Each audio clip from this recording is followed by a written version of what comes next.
Eh, Tiene la palabra el diputado José María Villalta, hasta por 7 minutos. No, pues. Gracias, señora presidenta. Muy buenas tardes a todos y todas, don Walter y acompañantes. John Walter, yo le voy a hacer preguntas concretas y también le agradecería que me dé respuestas concretas. Sus respuestas han sido muy generales, pero no han concretado lo que se está preguntando. Yo no creo que aquí nadie dude de la capacidad del OIJ de resolver o aclarar los casos. La duda que tenemos es si ustedes efectivamente filtran o discriminan los casos de violencia contra las mujeres y los sesgan a partir de estereotipos de género, poniendo en peligro la vida, la integridad física o sexual de esas mujeres o la rápida resolución de los casos. Si una mujer asesinada aparece muerta, pues probablemente la desaparición fue resuelta, pero si el agente encargado de eso no actuara basado en estereotipos o prejuicios de género, tal vez podría haberse resuelto más rápido y esa mujer que apareció muerta habría aparecido viva. Esa es la hipótesis que estamos manejando aquí. Entonces yo le pediría que no perdamos el tiempo hablando de cuántos casos resuelve el OIJ, sino si se dan esos sesgos de género en las investigaciones que ustedes aplican. Ay, mamita, pero si seguro se fue con un novio. Al menos esas son las declaraciones sobre lo que le dijo el agente del OIJ a la mamá de la víctima que ha motivado esta investigación cuando ella planteó su desaparición. Es un claro ejemplo. El otro ejemplo es su comparecencia de la semana pasada aquí en la Asamblea Legislativa. Don Walter, y esa sería mi primera pregunta. Usted en su intervención se explayó en el acta, aquí tengo el acta, hablando sobre condiciones particulares de la víctima de este caso.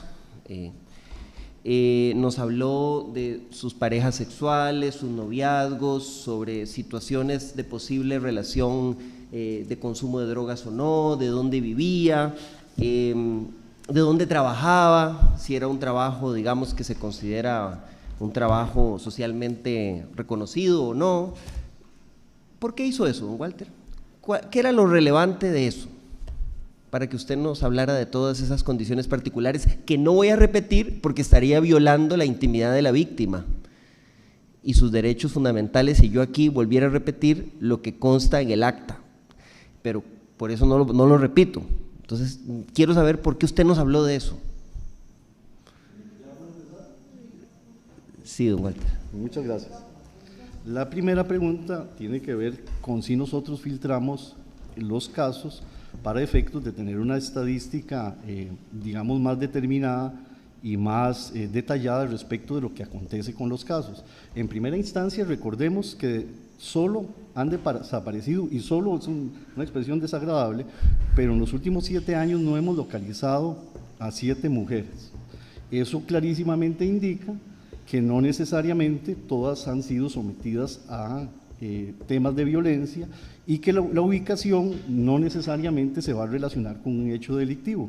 Por ejemplo, nosotros cuando ocurre un homicidio, les decía que lo colocamos en una columna separada.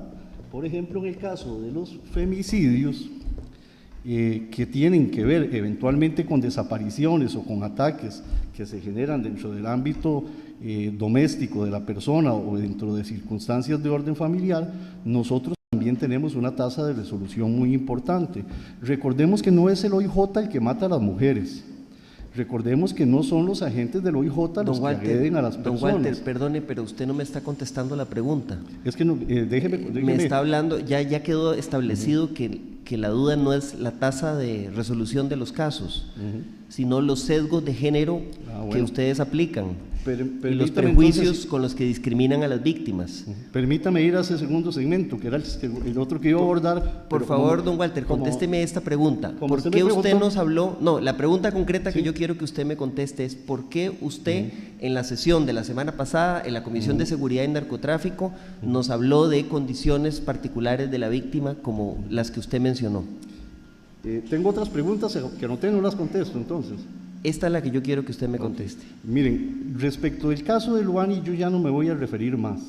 No me voy a referir más porque el OIJ no quiere entrar en el juego de discutir sobre la base de datos periodísticos no comprobados, sobre la base de manifestaciones presuntivas que aparentemente generan conocimiento sólido y que desde mi punto de vista no lo son, pero adicionalmente porque es un hecho público y notorio que yo fui acusado penalmente, pero además fui juramentado aquí en esta audiencia, y eso hace emerger una serie de derechos que están protegidos por el artículo 36 de la Constitución Política, y que me permiten a mí no hablar más de ese tema. Don Walter, adicionalmente, perdón, don Walter, la pregunta, yo no le estoy pidiendo que vuelva a hablar de la vida privada de la víctima, le estoy preguntando por qué usted incluyó los datos que usted incluyó en su comparecencia de la semana pasada. ¿Por qué usted nos habló de condiciones particulares de Luani, como de quién había sido novia,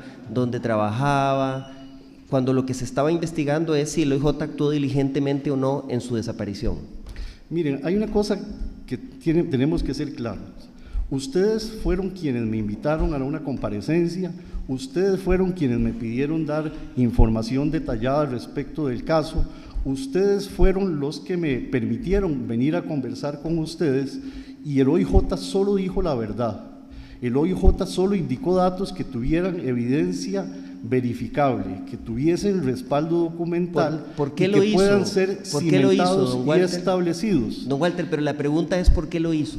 Como le indiqué, en virtud de que hay un proceso penal y que además ya fui juramentado y que yo no conozco las dimensiones del proceso penal, pues yo prefiero no hacer ninguna manifestación al respecto de lo que tiene que ver con el caso de Luani. Si usted pretende que yo no me acoja a una garantía constitucional, pues en este caso sí no lo. Bueno, no, me no queda podría claro hacerlo, que usted ¿verdad? se está acogiendo a la garantía constitucional. Claro, me queda claro que usted se está la Constitución acogiendo. política existe. Ningún diputado le preguntó a usted, don Walter, ningún diputado le preguntó a usted o le pidió que usted ventilara la vida privada de Luani. Usted violó sus derechos fundamentales y los de su familia como víctima al ventilar en esta Asamblea Legislativa datos sensibles, privados, sobre la vida de esta persona, de esta víctima. Y eso ante esta comisión, o al menos ante este diputado, refuerza la preocupación que tenemos de que hay en el OIJ y en funcionarios judiciales la necesidad de capacitación en materia de género para que las investigaciones no se manejen basadas en estereotipos y prejuicios, discriminando a las víctimas